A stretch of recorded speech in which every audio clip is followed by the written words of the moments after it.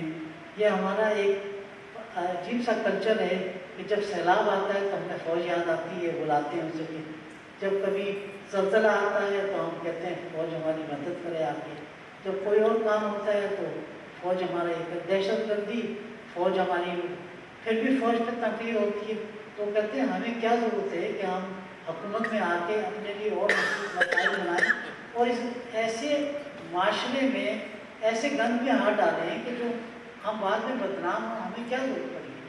اور میں آپ کو ایک بات بتاؤں کہ میں بڑے بڑی ذمہ داری سے آپ سے کہہ رہا ہوں